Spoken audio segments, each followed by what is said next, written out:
Barbaradach, der 4. Dezember. Der Hilge Barbara.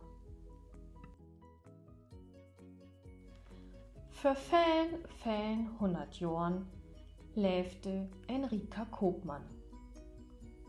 Er hieß Dioskorus und ha eine wunderschöne Tochter. Die Tochter hieß Barbara. Er möchte sie ne Tochter mehr als andere op der Welt. Barbaras Mam was freu storben.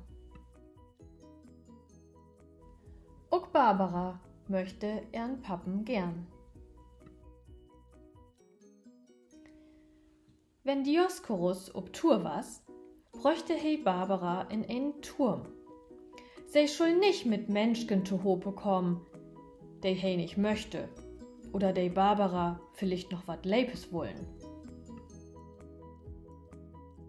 Nur eine Dienerin und eine Schaulmeisterschke wassen für Barbara dor. So müsste Barbara eines Tages wer in den Turm. Doch ditmal was als anders als sonst. Barbara hörte zum ersten Mal wat von Jesus.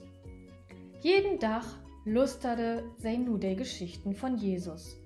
Und sie wird immer fröhlicher. Ja, deilen mit Anna Lü, dat wohl sie ook.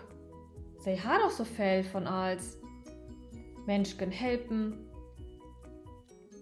de dat nicht gaut güng, dat kun sie ook.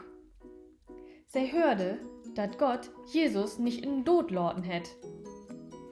Dat is ein gauer Gott, dachte Barbara. He schenkt nicht Leben, nur den Tod. Da brug ich ja gar keine Angst mehr, vor den Tod zu haben. Barbara lüt sich döpen und wird Christin. Sie kundert gar nicht mehr aftäuben, dat endlich ihren Pappen zu vertellen. Aber Barbaras Pappen freide sich gar nicht. Ganz im Gegenteil. He wird dull. He möchte de Christen nicht. He ha ob sie ne letzte Tour einen rieken Kerl utzöcht für Barbara. Denn schul se heiraten. Aber de möchte ook keine Christen. Dioskorus wüsst ook, dat der römische Kaiser de Christen verfolgen und totmorgen dö. He flehte Barbara an.